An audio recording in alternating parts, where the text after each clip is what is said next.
दोस्तों, ये कहानी साल 2005 के आसपास की है। जगह है नील सिटी हॉस्पिटल। अनन्या उस हॉस्पिटल में नाइट शिफ्ट करती थी। उम्र कोई 26-27 साल रही होगी। अकेली रहती थी शहर में। काम उसकी जिंदगी था। हर रात को वो अकेले पूरा वार्ड संभालती थी। उस रात भी सब कुछ ठीक था। अनन्या अपने काउंटर पर बैठी थी। वार्ड बिल्कुल शांत था। मरीज सो चुके थे। बाहर हल्की बारिश हो रही थी कि तभी रूम नंबर 7 की कॉल बेल बजी। अनन्या ने घड़ी देखी। रात के 3 बजे थे। वो उठी और रूम नंबर 7 की तरफ चली गई। दरवाजा खोला और मरीज बेहोश था, बेड पर लेटा हुआ। उसे सब कुछ नॉर्मल लगा क्योंकि ये मरीज तो आज सुबह ही आया था और उसे अभी तक होश नहीं आया था। कमरे से बाहर आते हुए अनन्या को एक परछाई दिखी कि तभी अनन्या ने लाइट भी जला दी, लेकिन वहां उसे कोई नहीं दिखा। उसने सोचा शायद नींद में आंखों को धोखा हुआ होगा और वो वापस चली गई।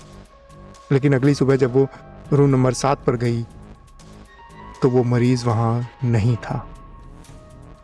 बेड पूरी तरह से खाली था, चादर साफ, जैसे कोई था ही नहीं। अनन्या ने हेड नर्स से पूछा, ये रूम नंबर 7 का मरीज कहाँ गया? हेड नर्स ने अजीब नजरों से देखा और बोली, अरे रूम नंबर 7 में तो कोई मरीज था ही नहीं कल। ये सुनते ही अनन्या के पैरों तले जमीन ही खिसक गई थी। अनन्या ने ये बात अस्पताल के बाकी डॉक्टर्स को भी बताई, लेकिन सभी ने उसकी इस बात का ये कहते हुए मजाक उड़ाया कि रात में ड्यूटी करते करते उसका दिमाग हेलोसिनेट करने लगा है।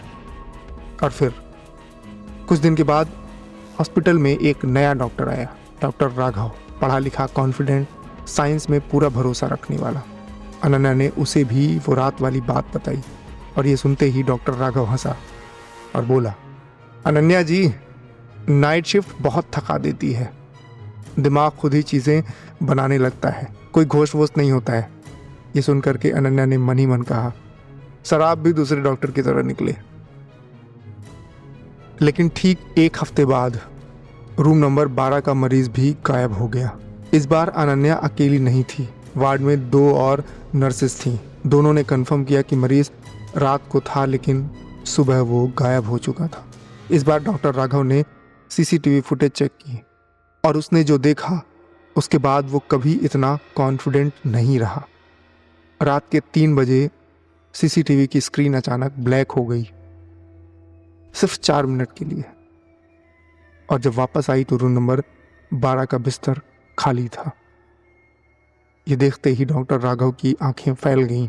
उसने अनन्या को बुलाया और धीरे से कहा, तुम सही थी अनन्या।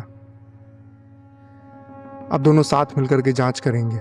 अनन्या को हॉस्पिटल के एक पुराने रिकॉर्ड रूम का पता चला, जहां पुरानी फाइल्स रखी हुई थी। सालों से वहां कोई नहीं गया था। वो दोनों एक शाम वहां गए। धूल, मकड़ी के जाले, पुरानी अलमारियां। अनन्या एक एक करके फाइल देखने लगी कि तभी उसे बिल्कुल एक अलग सी पीले कपड़ों में लिपटी हुई एक फाइल दिखी। अनन्या ने यूं ही उस फाइल को खोला तो उस पर लिखा था, doctor Vikram Verma, chief surgeon 1971-1976। ये पढ़ते ही अनन्या ने मन ही मन कहा, डॉक्टर वर्मा, ये नाम तो सुना सुना लगता है। और ये कह करके उसने फाइल खोली। पहले पेज पर ऑफिशियल रिकॉर्ड था, डॉक्टर वर्मा की डेथ 1976, हार्ट अटैक। लेकिन फाइल के आखिर में एक हैंड रिटन नोट, किसी नर्स का लिखा हुआ कांपते हाथों से। डॉक्टर वर्मा रात को अकेले ऑपरेट करता था। कोई नहीं जानता था किस पर। मैंने एक रात देखा, ऑपरेशन थिएटर में एक आदमी था, बेहोश, जिसे कोई जानता ही नहीं था। और फिर अगले दिन वो आदमी पूरे अस्पताल में कहीं नहीं था। ऑपरेशन के बाद जाने कहां चला गया वो आदमी। ये पढ़ते ही अनन्या के हाथ कांपने लगे। और फिर डॉक्टर राघव ने फाइल छीन ली और पढ़ने लगा। बोला, इल्लीगल एक्सपेरिमेंट्स। इस आदमी ने मरीजों पर बिना परमिशन के एक्सपेरिमेंट्स किए थे और फिर हॉस्पिटल ने सब दबा दिया। लेकिन वो तो 1976 में ही मर गया था।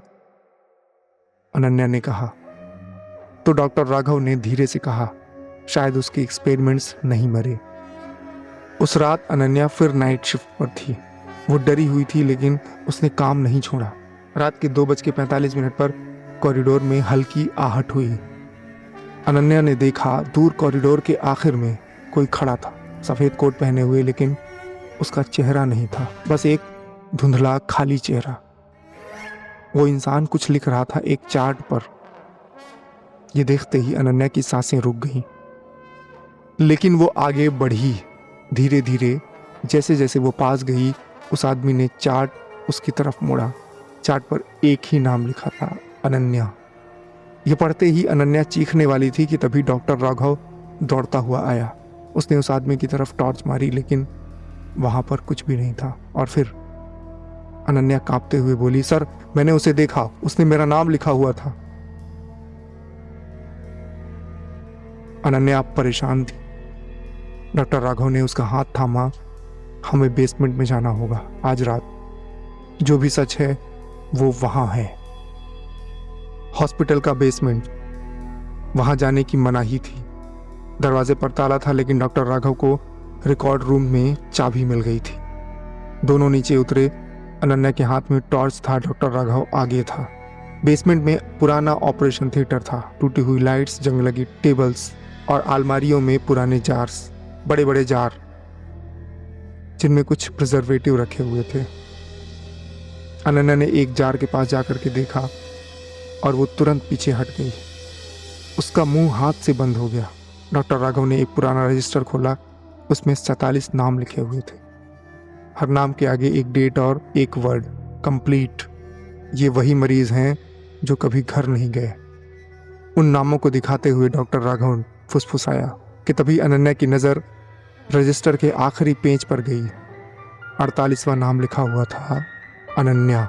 ये पढ़ते ही अनन्या की आंखें फटी की फटी रह गईं और वो जोर से चीखी, राघव हमें यहाँ से निकलना होगा अभी। दोनों भागे लेकिन बेसमेंट का दरवाजा बंद था।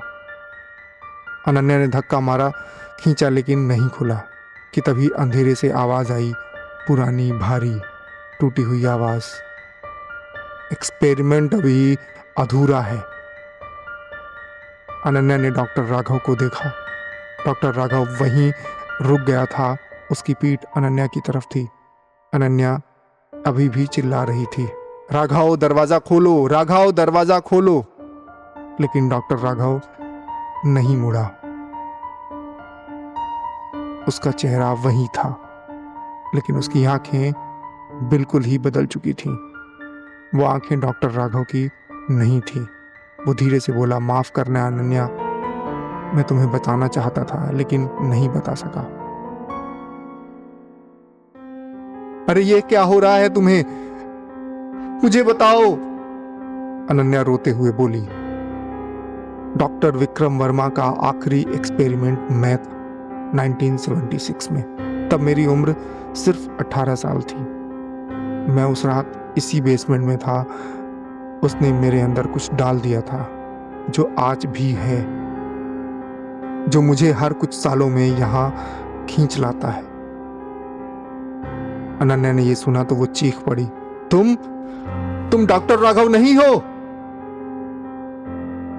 मैं राघव हूं लेकिन वर्मा भी मेरे अंदर है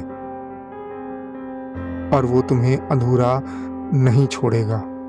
ये सुनते ही अनन्या ने एक झटके में दरवाजे को शोल्डर से मारा और दरवाजा खुल गया। वो भागी, पीछे मुड़ करके नहीं देखा, सीढ़ियां चढ़ी, कॉरिडोर पार किया और हॉस्पिटल से बाहर निकल गई। रात की ठंडी हवा उसके चेहरे पर लगी तो उसे महसूस हुआ कि वो बच गई थी। अनन्या घर पहुंची, थकी हुई, डरी हुई और कांपती हुई। उसने हाथ धोने के लिए बाथरूम में गई। मिरर के सामने खड़ी हुई अपना चेहरा देखा, आंसू, पसीना और थकान। कि तभी उसे लगा कि पीठ पर कुछ है, एक सेंसेशन, जैसे कुछ लिखा हो। उसने दूसरा मिरर उठाया और पीठ की तरफ लगाया। पीठ पर साफ साफ लिखा हुआ था, एक्सपेरिमेंट कंप्लीट, डॉक्टर वीवी। और ये पढ़ते ही मिरर उसके हाथ से छूट गया। लाइट चली गई और अंधेरे में एक आवाज आई, अनन्या अगली बार रात के 3 बजे मत सोना। दोस्तों, आशा है आपको ये कहानी पसंद आई होगी। अगर आपको ऐसी ही हॉरर कहानियाँ एनिमेशन के साथ सुननी है तो हमारे चैनल ऑडियो वाला शो को सब्सक्राइब ज़रूर करें। चलता हूँ, धन्यवाद।